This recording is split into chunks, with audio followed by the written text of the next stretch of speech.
سلام نتخطلت مع العيد الفطر بسلام أبصحكم لمن كم تلمود أزم حراميدا هلون أزارارم زلو زعباتات اللو بحر خوينا كنده السمينا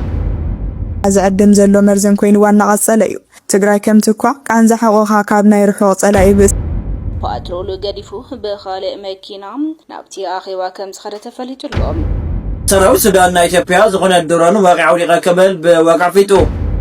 لا خذهم جنزب سرقة يوم كيدونكم كلهم سرقت يومكم ولي بريتوريا تزغبريو تمزابلتينا مربوتهم كملسو زغبره سممعنات كسام حزي بجبريتر عين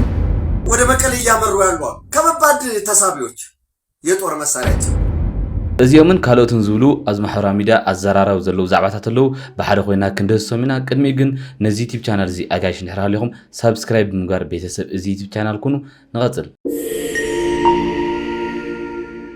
እሽም ባር ክብራት ተዓዘብቲ ከመእተው ኮነና ሓደ ዝተሃበ እዋናዊ መግለጽ ኣሎ በሓድን ካተሎ እዋናዊ መግለጺ ቢሮ ጉዳያት ኮሙኒኬሽን ትግራይ አካውንት ላውን ተታይሰሎ ዘሎ ጋይስ ኮፒሊንግ ቦርታ ኣብ ትግራይ ዘይዛሪ ሞትን ልቄትን ተመዛበልቲ ይቀጽላሎ ولي بريتوريا تزغبريو تمزابلتينا مربوتهم كملسو زغبره سممعنات كسام حزي بجبريتر عين بسنكي حتر السباو حاجز هصاناتن اديتاتن አረጋውያንን ይሞታሉ ክረምት ቀድመ መታው ተመዛበልቲና ቦቶም ተዘይተ መሪሶም እቲ ሰባው ቅልላው ዘኸፈ ከኸውን መንግስት ፌደራል ወሊ ፕሪቶሪያ በሙሉነት ይተግበር ተመዛበልቲ ናመር ቦቶም ይመልስ ፖለቲካዊ ውድባትን ሲቪክ ማህበራትን ካብ ፖለቲካዊ ረብሓን ላዕሊ ህይወት ተመዛበልቲ ቀዳምነት ይብኩም ስርሑ ተወለትን ፈተቱን ትግራይ ኣብ ተጀመረ መተኻበቶትን ደገፈን በዝላዕላ ዓመይ ተሳተፉ ዲጂታል ሰራዊት ትግራይ ድምጽ ወገንهم مخان አጠናክሩ ሓድነትና ሓይልናዩ ተጀመረ ሰባው ሓገዝ ተጠናኺሩ ይቀጽል ኢሉ ቢሮ ጉዳያት ኮሙኒኬሽን ትግራይ ኣብዞ መግለጺ እምባር ከስ ክብራት ተዓዘብቲ እዚ መግለጺ ከም ዝሕብሮ ዘሎ ኣብዚ እዋናዊ ጉዳይ ኣዲቡ ዝተሃወ መግለጺ እዩ ያው እስካብ ሕዚ ንሕናውን እንዳበልና ዝነበርና ሓሳብ ጥርንፈ ቢሎም ብመግለጺ ኣውጽኦም ኣለዉ ኣብዚ ሕዚ ሰዓት ብዙሕ ናይ ፖለቲካ ኣፈላላይ ኣሎ ነገር ግን እቲ ናይ ፖለቲካ ኣፈላላይ ግዜ ዝጠልብ ክኸውን ስለ ዝኽእል ግዜ ዘይህብ ጉዳይ ተመዛበልቲ ኣሕዋትናን ከምኡውን ግዛኣታዊ ሓድነት መሬትና ንዩ ኣብዚ ኣተኩርና በሓደ ኮይና ዓሲልና ኣብ መዋጦ ጸገም ትግራይ ኩላና እጃምና ነወፊ ዝብል መልእኽቲኦም ሕሊፎም ዘለዉ ሽምባር ክብራት ተኸታተልቲ ብምቕጻል ሓድሽ እዋናዊ ዝኾነ ሓበሬታ ኣሎ ንሱውን ተጋዳላይን መምህርን ከምኡውን ፖለቲከኛ ዝኾነ ሸዊት ውዳሴ ሓውና ብዋሕስ ተፈቲሑ ይበሃል ኣሎ እስኪ ብሓደ ንከታተሎ ዘሐጎሰ ዜና ቪዲዮና ብላይክ ጀምሮ ሼርና ግብርና ናብ ኩሉ ነባጽሓዮ ኣባል ውድብ ሳልሳይ ወያነ ዝኾነ ተንታኒ ፖለቲካ ሸዊት ገብረ እግዚአብሔር ሸዊት ውዳሴ بعصر تشوحس كفتح بيت فرد خمس وسنة حبيرو مقابل 4 عام تمرات بزي ناي بيت فرد تأزاز زي توسد بوليتيكا وريتو وهابن وانا السنة دائي رومانات اونلاين شويتو داسة لومي 10 مقابل 4 عام تمرات بعصر تشوحس كفتح بيت فردي كم زو السنة تقليزو تانتاني بوليتيكا شويت قرب زابير شويتو داسم زغرب اللو كسي على تحمش تطريق 4 عام تمرات زتفتما زوور عتقي زبل مقانون باجاج 69 كلاش اسرا اف1 اسرا نايتك بومب صعنو يزواور نيرو زبل كسي كم زقربلو يذكر እምባር ከስኩራት ተመልከቲ እዚ ሓውና ከም ዝፍለጥ ኣብዚ ሰሙን እዚ ኣዘራረብ ኮይኑ ቀኒዩ ምክንያቱ ብዘይ ናይ ቤት ፍርዲ ትእዛዝ ተወሲዱ እዩ ተኣሲሩ ነይሩ እቲ ተኸሲሱ ኣብይ ቁፅፅር ውዒሉ ዝነበረ ገበን ብዙሓት ሰባት ናይ ተቃውሞ ሓሳባትን እንዳገለጹ ከም ዝነበረ ዝፍለጥ ኮይኑ በዝሎም ዕለት ግን ብ10,000 ወሓስ ከም ዝተፈተሐ ይሕበር ኣሎ ኣብዚ እውን ሓድሽ ሓበሬታ ኣሎ እስኪ ብሓደ ንከታተሎ ሰበር ሓበሬታ ድሮን ኢትዮጵያ ተወቂዕ ሰራዊት ሱዳን ናይ ኢትዮጵያ ዝኾነ ድሮን ወቂዕ ውሊቀ ከመል ብወቂዕ ፊቱ أزيد ما بسراو سودان بسفلة لي محبرة مرختات سلطات تندرونات بمزرقاح تقليت له حيثات مكل خال سودان أمرها بقت إكسام كم زحبروا نايتيبيا درورو وقع كم زود غاز حبران تغن بزحانة تندرونات قن أي قلتن تندرونات بايراكتار زتمالا نايتوك سرح تقوسي درونات مخانن تحبريو تندرونات كاب إثيوبيا تبقيسن نبكل الأير سمين كاردوفان سودان بمتاون سقمت كم توصد اللين تقليتيو تندرونات أبوش إثيوبيا تركبوا معسكر سراوي زلوهم ميليشيات ساتيكاوي مصنعة المكياد يتقوم للكم زنبرو سراوي السودان قالتيو كسبت زين هذه سقال حلوان جنبيرو كم منجز إثيوبيا ويكب حلا إثيوبيا زتوها وقعوي منسيلن እሽምባር ክብራት ተዓዘብቲ እዚ ሓበሬታ ከምዚ ተኸታተልና ይመስል እተን ዝወደቃ ድሮናት በዝሐኑን ከምዚ ተሓበረ እዩ እዚ ሓበሬታ ዝሕብር ብኻሊእ ወገን ምስጢራዊ ኣኼባ ኮማንድ ፖስትን ምንቅስቓስ ሰራዊት ዶባትን ዝብል ሓድሽ ዝወፀ ሓበሬታ እስኪ ብሓደ ንከታተሎ ትማሊ ኣብ ትሕቲ መሬት ህንፃ ሓወልቲ ሰማዕታት 9 ኣባላት ዝሓቐፈ ናይ ብሄራዊ መኸተ ኮማንድ ፖስት ንነዊሕ ሰዓታት ዝጸንሐ ኣኼባ ከም ዘካየደ ተፈሊጡሎ ኣብቲ ኣኼባ ሌተናል ጀነራል ታደሰ ወረደ መንነቱን ከይፍለጥ ፓትሮል ገዲፉ በኻልእ መኪና ናብቲ ኣኺባ ከም ዝኸደ ተፈሊጡሎ ብሰንኪ ዘይምትእምማን ጀነራል ታደሰ ወረደ ካብ ስሩዕ መንበር ገዙ ወፂኡ ኣብ ካልእ ቦታ ይሓደረ ከም ዘሎ ድማ ጸብጸባት ይሕብሩሎ በተወሳኺ ድማ ትማሊ በመስመር ዓዲግራት ዛላንበሳ ወታደራዊ ምንቅስቃስ ከም ዝነበረ ተፈሊጡ ብውሕዱ 28 ዓበይቲ መኻይን ምስ ተሳሓብቲ ንኣንፈት ኤርትራ ገጸን እንትጓዓዛ በኣንጻር ድማ 8 ተመሳሰልቲ መኻይን ኣጽዋረን ስርናይን ጽዒነን ዛላንበሳ ቢለን ናብ ክልል ትግራይ ከም ዝኣተዋ ተፈሊጡሎ እምበር ክስኩራት ዓዘብቲ እዚ ሓበሬታ ከምቲ ዘመልክቶ ዘሎ ሓድሽ ናይ ሰራዊት ምንቅስቃስ ከም ዘሎ እዩ ዝሕበር ዘሎ ብዛዕባ ጽንሒለ ሓድሽ ቪድዮ ውን ኣሎ እስከ ቀርበልኩም ንሕዚ ግና ታደሰ ወረደ ጦርነት ዋላ ይጀመር ግን መሰረታዊ ልምዓት ምንቅስቃሳትና ኣይነቋረጽን ዝብል መልእኽቲ ኣብ ናይ ስነ ስርዓት ልምዓት ምስራሕ ዘቕረቡ ሓሳብኒ እስኪ ብሓደ ተኸታተልና ንመለስ عطوا زلنا عباي نجاريا نتقصالي نايزرات وقتي نتقصالي نحرشا وقت دما مجمريتها نحرشا قصال زلنا نحرشا وقتنا نما تشواد لنا تا تفترو بزح صريحهم يقوم إسلام عالتي بنفع مفرح مالت صريحهم وزل لهم صريحهم ودا مالت قلي ليكونا عمريت نسايا إذينا نوسخ زلنا سلازي تزي حراس مريت كنوسخ لنا نوعلنا كنوسخ لنا مالت تحرس مريت بسفح هذا نقري تحرس مريت بسفح طرح زي قنص تتحرس مريت دما عمد حنتك زي كنت زخون عمد دقاقي معك تحرسوك تفريد له دخلوا الخنطات مفتار بسوطة أساسي رزبالي تا مريت كنكانا خنا مفريدنا تا كنحبي تمتالو بتصرحنا يبقى حمدو دما نصانا بلنا نخيد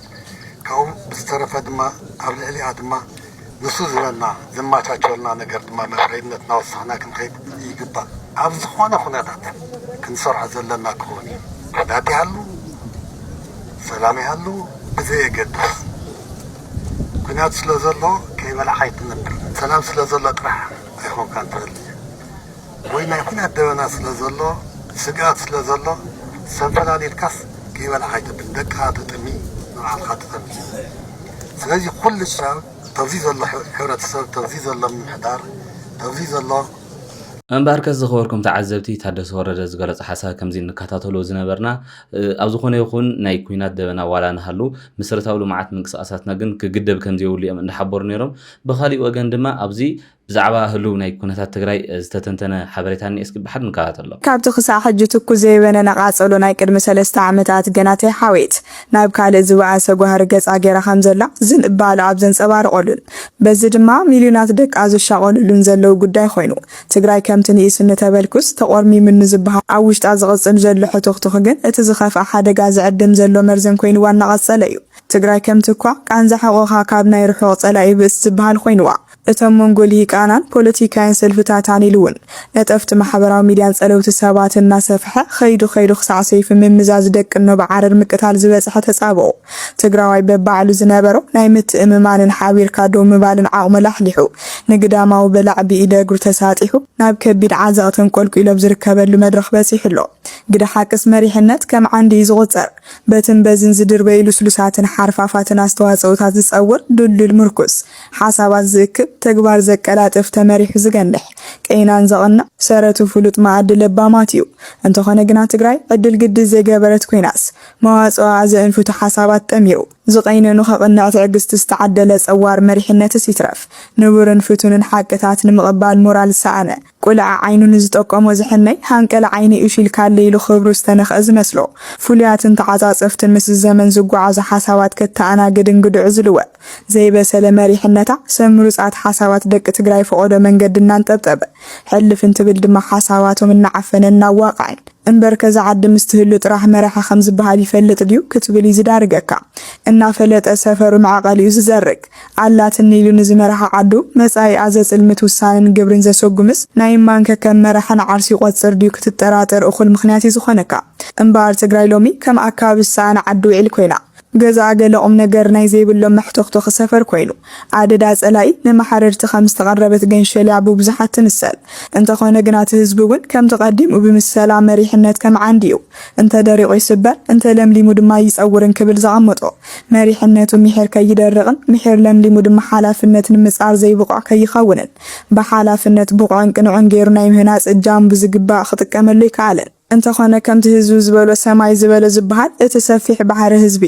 ኣብ ትሕቲ ቁፅፅር ውስናት መራሕቲ ምዃኑ እቲ ፀገም ካብ ወገን መራሕቲ ጥራሕ ዘይኮነስ እቲ ተመራሒ እውን ዘይነዓገደ ከም ዘበርከቶ እዩ ዘመላኽት። ትግራይ ናብዚ ብምረት ብዙሓት ለይትን ቀትርን ከንፀርፅሩ ዝዳርጎም ዘሎ ኩነታት ዝጠሓለት ብሓንቲ ለይቲ ካብ ዝመፀ ለውጥን ጌጋን ዘይኮነስ ንዓመታት ካብ ድሕረ ባይታ ኣፈሊሙ እናበሰለ ብዝመፀ ፖለቲካዊ ባህሊ ምዃኑ ዝገልጹ ብዙሓት ሕጂ ግን ኣብ ዝገለ መዋፅኦ ንኻል ብዕቱብ ክተናድየሉ ትፅቢት ኣብ ዝግበረላ መዋዕል ኣብ ከምዚ ዓይነት ውድቀታን ጥፍኣታን ዘቀላጥፉ ተደጋገምቲ ጌጋታት ምርግራጋግና እቲ ዝበኣሰ ዕዳ ኮይኑሎ በቢግዜኡ ኣብ ትግራይ ዝረኣዩ ዘለው ፍልይ ዝበለ ሓሳባት ንዘሰጉሙ መንቃሕትን ፖለቲከኛታትን ኢሉ እውን ፀለውቲ ሰባትን ናይ ምእሳር ስጉምትታት ድማ ካብቶም ገዘፍቲ ምልክታት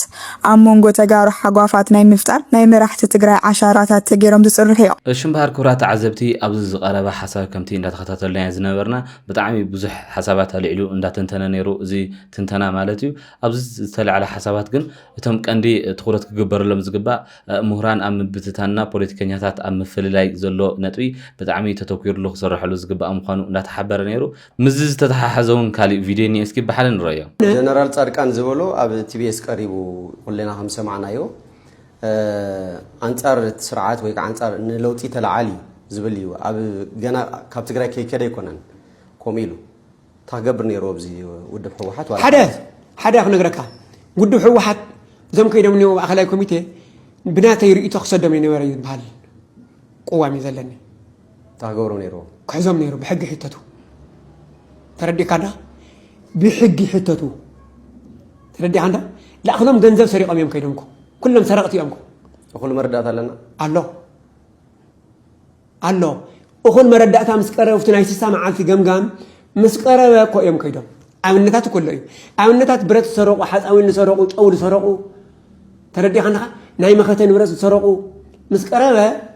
ኣፈላላይ ፈጢሮም ኣይተገምገመን እኮ እንሱ ተገምጊሙ እዩ መኸተ ኣይተገምገመን ዝተሰረቀ ንብረት ሓፃዊን ጨው ካሊእ ኩሉ መሬት ዝወረረ ካሊእ ዝወረሩ ኩሎም ስም ዝርዝሮም ቃሪቡ እዩ ጌታቸው እኮ ትذክርት ኮይንካ ኩሎም እዚኦም ላይ ሕጊ ክነቅርቡ ኢና እኮ ሚድያ ተዛሪቡ እዩ ድሓር ግን ተግባራዊ ይኮነን እንታይ ስለ ዝኾነ እዩ እዞም ሰብ እዚኦም ተረዲእካ እንዲኻ ማእኸላይ ኮሚቴ ነይሮም ሓቀደ ብሎክ ሙሉእ ዝሰረቁ ኣለዎ ኣብቲ ውሽጢ ማእኸላይ ኮሚቴ ብሎክ ሙሉእ ጠያይቲ እናሰረቁ ዝነበሩ ነዳዲ እናሰረቁ ዝነበሩ ስርናይ እናሰረቁ ዝነበሩ ሃፍቲ ህዝቢ ትግራይ ጠቕላላ ዘውረሱ እዮም ናይ ሱርዲ ናይ ካሊእ ብዘይገድስ እዚኦም ናብ ሕጊ ይቐረቡ እንታይ ድዩ ናብ ሕጊ ቀርቦም ነይሮም ግን ንሰሙ መን ምዃኖም ግን ብዕሊ ዝተነገረና ነገር የለን ሓቂኻ ኣይተነገረናን እዚ እኮ እዩ ሞ ከመይ ጌርና እቶም ዝኸዱ ጥራሕ ሚልና ክንፈርድ ንኽእል ፅቡቕ ዝኸዱ ጥራሕ እዮም እንተኸዒዱካ ተኸዲዑካ ኣብዚ ዘሎ ሌባን ኣብ ኣዲስ ኣበባ ዘሎ ሌባን ሓደ ንፈርድን ህዝቢ እውን ኣብዚ ዘሎ ሌባ ንፍርድን ናብ ሕጊ ንክተቕርቦ ምሳኻ እዩ ዘሎ እንተነኣሰ መንነቱ እውን ሕሊፉ ይሃበይ ተረዲእካ እንዲኻ እቲኦም 100% ዝኽሓዱ እዮም ብመንነቶም እውን ብስርቂ እውን ብድኽነት ህዝቢ ትግራይ እውን ተሓተቱ እውን እዮም ክነግረካ ማለት እዩ ስለዚ ቷና ዘይሩ ናብ ኣብይ ኣሕመድ ዝኸደና ዘሎ ሰብ ንኻውዲ እምበር ንዓዲ ኣይኮነን ዝክፍለጥ ዘለዎ ማለት እዩ ዕላማ ሃልይዎ ፍሉይ ኣጀንዳ ወይም ፍሉይ ፕሮግራም ውፅኢስ ንህዝቢ ትግራይ ዝጠቀመለኒ ኢሉ እሞ ተኸሊኡስ ኣብኡ ኮይና ከመይ ገይሩ ዘይኸውን የለን ከስክብራት ተዓዘብቲ እዘይ ዝቐርብ ዘሎ ሓሳብ ከምቲ ንከታተሉ ዘለና ይመስል ኣብዚ ዘለና ሓሳብ ተወሰነ ኣነ እውን ክብል እቶም ካብ ትግራይ ናብ ኣዲስ ኣበባ ዝመፁ ብምልኦም ሰረቕትን መጨበርትን እዮም ብዙሕ ዘጨረሩ ሃፍቲ ኣሎ እዩ ብዙሕ ዝዘረፍዎ ነገር ኣሎ እዩ እዩ ዝለና ዘሎ ብኣንጻር መይሱ በቲ ጋዜጠኛ ዝቐረቦ ሕቶ ድማ እቶም ኣብዚ ዘለዉ ከፅርያ ድዮም እዩ ተሓተት ዘሎ እቶም ኣብዚ ዘለዉ ምሳና ዘለዉ ንኸሰሉ ግዜ ስለ ዘለና ንዓኣቶም ንወቕሰሉ ነገር የብልናን እዩ ዝብል ዘሎ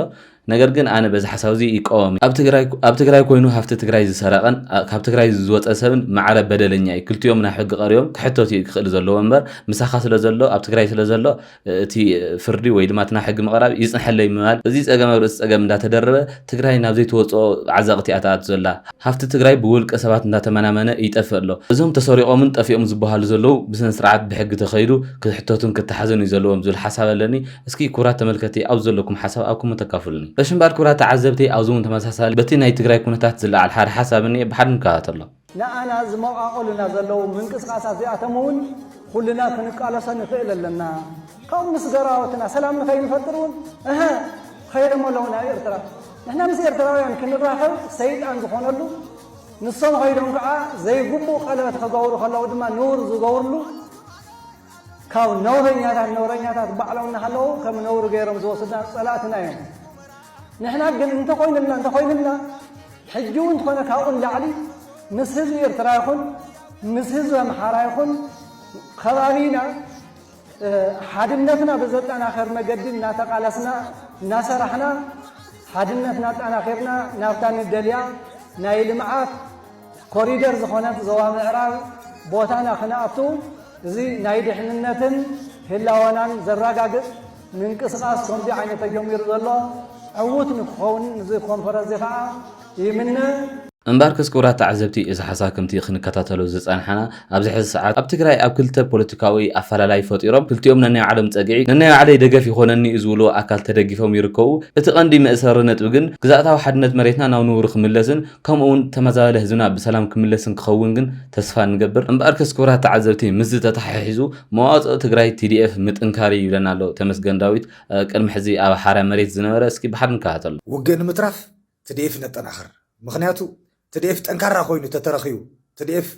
ብኢኮኖሚ ብሓይሊ ሰው ጠንካራ ኮይኑ ተጸኒሑ ድሌታት ህዝቢ ትግራይ ካብ ምሙላእ ልድሕሪት ኣይውል ጸላእቲ ቱ ናይ መሬት ሕቶና ቲ ናይ ኢኮኖሚ ናይ ዝተፈላለዩ ሕቶና ተይፎቶይ ብፍጥነት ከማልዋ ይኽእሉ እዮም እንታይ ተኾይኑ TDF ጠንካራ ተኾይኑ ስለዚ ውግእ ንምትራፍ TDF ነጠናኽሮ ኩሉ ነገር ናይ ትግራይ ህዝቢ ድሌታት ንምምላእ TDF ምጥንኻሪ ዘደሊ በቃ TDF ጠንኪሩ ክረአ ከሎ ኩሉ ግዜ ሕቶታት ህዝቢ ትግራይ ይምለሱ እዮም ስለዚ ባክቦን ህዝቢ ትግራይ ዝኾነ TDF ብሓይሊ ሰው ብኢኮኖሚ ክጥንክር ኣብ ጎኑ ንኹን ትግራይ እምበር ክስኩራት ተዓዘብቲ ናይ ተመስገን ሓሳብ ከምቲ እናተኸታተልና ዝነበርና ይመስል እሺ እምበር ክስኩራት ተዓዘብቲ ብኻሊእ ወገን ካሊእ ኣብ ማሕበራዊ ሚድያ ኣዘራራቢ ኮይኑ ዝርከብ ጉዳይ ቁፅሪ በዝሒ ህዝቢ ኤርትራ ካብ ኣብ ሃገሩ ዘሎ ኣብ ስደት ዘሎ ይበዝሕ ዝብል ሓበሬታ ወፅሎ እስኪ ብሓደ ንከታተሎ ቁፅሪ በዝሒ ህዝቢ ኤርትራ ኣብ ደገ ዝቕመጥ ዘሎ ካብቲ ውሽጢ ዓዲ ዘሎ ይበዝሕ ኮይኑ ተሰሚዑ ነይሩ ዳሕራይ ግን ከምቲ ኦፊሻሊ ኣብ ጎግል ይኹን ኣብ ዝኾነ ካልእ ዌብሳይታት ዘርእዮ ድማ ካብ 1.5 ክሳብ 2 ሚልዮን ዝበፅሕ ህዝቢ ናይ ኤርትራ ኣብ ደገ ከም ዝቕመጥ ገሊጹ ማለት እዩ እዚ ኣብ ዝተፈላለዩ ዌብሳይታት ኣብዚ ኢንተርኔት ዓለም ክትረኽብዎ ትኽእሉ ቁፅሪ እኮ እንተኾነ እቲ ቁፅሪ ግን ብዝተፈላለዩ ኣካላት ከም ዝሕብር መሰረት እንተደኣ ኮይኑ ካብኡ ብዝያዳ ክበዝሕ ከም ዝኽእል ይንገር ማለት እዩ እምበር ክስኩራት ተዓዘብቲ እዚ ሓበሬታ ከም ዝተኸታተልና ይመስል ያው ኣብ ስደት ዘሎን ኣብ ውሽጢ ዓዲ ዘሎ ነባራይ ህዝቢ በዝሒ እንዳተነፃፀረ ነይሩ እስኪ ትኽክል እቲ ኣብ ደገ ዘሎ ካብቲ ውሽጢ ዓዲ ዘሎ ይበዝሕ ኢልኩም ትግምቱ ዶ እስኪ ሓሳብኩም ኮመንት ተካፍሉኒ ክስኩራት ተዓዘብቲ ብኻሊእ ዜና ኣብ ማሕበራዊ ሚድያ ኣዘራራቢ ኮይኑ ዝርከብ ካብ ኤርትራ ናብ ትግራይ መሳርሒ ይንቀሳቐስ ኣሎ ከምኡውን ካብ ትግራይ ናብ ኤርትራ ይንቀሳቐስ ኣሎ ዝብል ሓበሬታ ኣብቲ ዝሓለፈ ትንተና ቪድዮውን ኣርአየኩም ነይረ ብኻሊእ ወገን ኣብዚ ዝወፀ ሓበሬታ እስኪ ብሓደ ንከታተሎ በዛላምበሳ በኩል በዛላምበሳ አድርገው ውቅሮን አቋርጠው ወደ መቀሌ እያመሩ ያሉ ከባድ ተሳቢዎች የጦር መሳሪያ ጭነው እህል ጭነው ወይ ዘይት ጭነው ምናምን አይደለም ነዳጅ ጭነው አይደል ይሄን ያደረጉ በየቦታው ልምምድ ያደረጉ ሰራዊት ከአንድ ቦታ ወደ ሌላ ቦታ እያንቀሳቀሱ ነው አርሚዎች አካባቢ እጅግ ከፍተኛ ሆነ የነዳጅ ክምችት አለ ይሄንን መጠየቅ አለበት ወደ ውጊያ እየተዘጋጁ ነው በእያንዳንዱ አርሶ አደር መጠኑ ይለያያል እንደየአካባቢው ከ10 እስከ 15 እንግዲህ ድርቆሽ ዝም ብሎ አንድ ደረቅ እንጀራ ሲደርቅ ነው አልድርቆሽ የምንለው እንጀራ እንደ ኮሮንሾ የሚባል አለ በትግራይ አካባቢ ጨውና በርበሬ ይጨመርበትና እንዲደርቅ ይደረጋል ኮሮንሾ ያ እየተዘጋጀ ነው እንቁላል በሶ ስኳር ከዛ ይሄንን አልችልም አላዘጋጅ የምትል ከሆነ ደግሞ ለትግራይ አቅም የማትሆን ከሆነ ከትግራይ ክልል ሁሉ ውጣ እየተባለች ነው በዩኒቨርሲቲ ያሉት ሚሊሻዎች ታጋይ ሆኖ በተለያየ ምክንያት የተመለሱት ግባ ወደ ሀድር ወደ ግንባር ግባ ከዚህ በፊት ለምሳሌ አርሚ 11 ምናምን የሆነ ሬጅመንት ከነበር ኪድ ግባ ተቀላቀል ይህን ማታረቅ ከሆነ በዲዲአር የወጣበት ካለ ወረቀትን እንቀዳለን። የመንግስት ሰራተኛ ከሆንክ ውል እናቆማለን። የማሃያ ደሞዝ እናቋርጣለን። አሁን ዲስ እየተባለ እንደውም የክልሉ የቴክኒክና ሙያ አቅማችሁ የቻለ ሁሉ ወታደራዊ ስልጠና ግቡ ይያረ እንባርከስ ክብራት ተዓዘብቲ እዚ እንከታተሎ ዝነበርና ሓበሬታ ብዝተፈላለዩ አካላት ኣብ ማሕበራዊ ሚድያ ብጣዕሚ ይንቀሳቀስ ኣሎ ነገር ግን ናይ ትግራይ መንግስቲ ዕላው ዝኾነ መግለፂ ኣይሃወሉን ነዚ ከዓ ሓቃዊ ኢልካ ንምውሳድ ንእሽትለይ ዘፀግም እዩ ሽምባር ክብራት ተመልከቲ ሓደ ክልተ እናበልና ኣብ ናይ መወዳእታ መደብና በፂሕና ኣለና እዚኣ ግን መልእክተይ ነብኡ ኣብፅሕሉ ኣብ መቐለ ዘለኹም ንወድኻ ቆርጢትካ ስለ ዘይዕበካዮ ስዲ ስለ ዝዕበካዮ እንተሰሚዑካ ኣርሞ ተዘይ ኮይኑ ግን ኣብ ሚድያ ወፂኻ ስሒዱ እዩ ንዓደይ ንትግራይ ወደይ ኢልካ ግልፂ ግበራ ኣብ መቐለ ምግቢ ቤት እንሄዎ እዩ ናይ ምግቢ ቤት ዝሸይጥ በዓል ቢዝነስ እዩ ኣቦ ኣዶናይ ኣብ መቐለ ስለዚ ኣቦ ኣዶናይ ትግራዋይ ኮይንካ ትግራይ ብልብኻ ንትግራይ እንድሕር ኮይኑ ቃልስኻ ዕላማኻ ኣብ ማሕበረ ሚድያ ወፂኻ ወይ ግደፍ ኢልካ ተተወብሎ ንወድኻ ወይ ከዓ ነየይ ጠሊምዋ እዩ ንዓደይ ንትግራይ ወደይሲ ጠላም እዩ ኢልካ ግልፂ ንገረና ተዘይ ኮይኑ ግን ንስኻ ንባዕልኻ እውን ናይ ብልፅግና ልኡኽ ኮይንካ ኣብ መቐለ ውሽጥና ከይትህሉ ኣነ ጠርጢር ኣለኹ ኣቦ ኣዶናይ ስለዚ ኣንቱም ኣቦ ኣዶናይ ትፈልጡ ወቅቲ ባይታ ምኸሩ ኣቦ ኣዶናይ ሓወይ እግዚአብሔር ምሳኹም ይኹን እግዚአብሔር ኣብ ጎንኹም ይኹን ካልኦት ሓንቲ ዝብለካ ነገር የብለይ ኣብ ንመንእሰያት ዘይትጥዕም ዘይትኸውን ቦታ ተፈጢርና ፀረ ህዝቦም ዝኾኑ መራሕቲ ተዓዲልና ዕድል ኣይገበርና መንእሰይ ኤርትራ ኣይኮነን ከምዝናትካ ኮንቴንት ክሬተር ነዛ ናይ ገዛ ርእሱ ስእሊ ወይ ከዓ ፎቶ ፖስት ንኸይብል ንኸይጥቃዕ ድፍረት ንኽስእን ዝተሰርሓሉ ከይድን መስርሕን ኣካይዳን ኣብ ትግራይ ብዝለዓለ ፍጥነት ክኽሰት ንርኢ ኣለና ማለት እዩ እስኻ ከዓ ብዙሕ ነገር ብዙሕ ቶብ ስለ ዝኸድካ ሕጂ ብዙሕ ነገር ስለ ዝረኣኻ ነዚ ነገር ትቕበሎ ይመስለንን it's gonna be tough for you brother መዋፅኦ ፍጠር እዚ ኩሉ ትሪኦ ዘለኻ መንእሰይ ኤርትራ ፈቲ ይኮነን ፖለቲከኛ ኮይኑ